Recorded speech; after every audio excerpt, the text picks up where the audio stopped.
ಹರಿಪ್ರಸಾದರ ಹೇಳಿಕೆಯನ್ನು ನೋಡಿದೆ. ಒಂದು ಕಾಲದಲ್ಲಿ ರಾಮ ಕಾಲ್ಪನಿಕ ಅಂತೇಳಿ ಕೋರ್ಟಿಗೆ ಅಫಿಡವಿಟ್ ಕೊಟ್ಟವರು,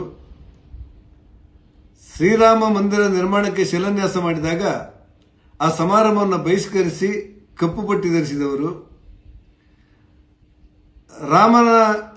ರಾಮ ಮಂದಿರದ ಶಿಲಾನ್ಯಾಸಕ್ಕೆ ರಕ್ತದ ಓಕುಳಿ ಹರಿಯುತ್ತೆ ಅಂತ ಬೆದರಿಕೆ ಹಾಕಿದವರು, ಆ ಬಾಬರಿ ಮಸೀದಿಯನ್ನು ವಿಸರ್ಜನೆ ಮಾಡುವ ಸಂದರ್ಭದಲ್ಲಿ ರಾಮ ಭಕ್ತರನ್ನು ಗುಂಡಿಟ್ಟು ಕೊಂದು ಸರವು ನದಿಗೆ ಎಸೆದವರು, ಇವತ್ತು ರಾಮನ ಬಗ್ಗೆ ತುಂಬಾ ಪ್ರೀತಿಯಿಂದ ಮಾತನಾಡುವುದು ಬಹಳ ಒಳ್ಳೆ ಬೆಳವಣಿಗೆ ಅಂತ ಅನಿಸುತ್ತೆ.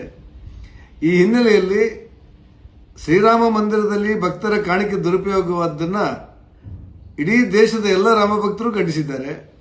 ಆ ದುರುಪಯೋಗ ಮಾಡಿದವರ ಮೇಲೆ ಒಂದು SIT ರಚನೆ ಮಾಡಿ ಅದರ ಬಡ್ಡಿ ಸಮೇತ ವಸೂಲು ಮಾಡೋದ್ರ ಜೊತೆ ಆ ಶ್ರೀರಾಮನ ಕಾಣಿಕೆಯನ್ನು ಯಾರ್ಯಾರು ದುರುಪಯೋಗ ಮಾಡಿದ್ದಾರೆ ಅವರಿಗೆಲ್ಲರನ್ನ ಜೈಲಿಗೆ ಇಟ್ಟುವಂತ ಕೆಲಸಗಳು ಕೂಡ ಆಗ್ತಾ ಇದೆ. ಉತ್ತರ ಪ್ರದೇಶದ ಮುಖ್ಯಮಂತ್ರಿ ಯೋಗಿ ಆದಿತ್ಯನಾಥ್ ರವರು ರಾಮ ಮೆಚ್ಚುವಂತ ಕೆಲಸವನ್ನು ಮಾಡ್ತಾರೆ ಅಂತ ಹೇಳಿ ಎಲ್ಲ ರಾಮ ಭಕ್ತರಿಗೆ ವಿಶ್ವಾಸ ಇದೆ. ನಾನು ಕಾಂಗ್ರೆಸ್ಗೆ ಹೇಳ್ತಾ ಇರೋದು, ದಿಢೀರಾಗಿ ನಿಮಗೆ ಇವತ್ತು ರಾಮನ ಬಗ್ಗೆ ಪ್ರೀತಿ ಬಂದಿರುವುದು, ರಾಮನ ಬಗ್ಗೆ ಭಕ್ತಿ ಬಂದಿರುವುದು, ರಾಮನ ಭಕ್ತರಾಗಿ ಪರಿವರ್ತನೆ ಆಗುವುದು ಒಂದು ರೀತಿ ಒಳ್ಳೆ ಬೆಳವಣಿಗೆ ಅಂತ ನಾವು ಒಪ್ತೇವೆ.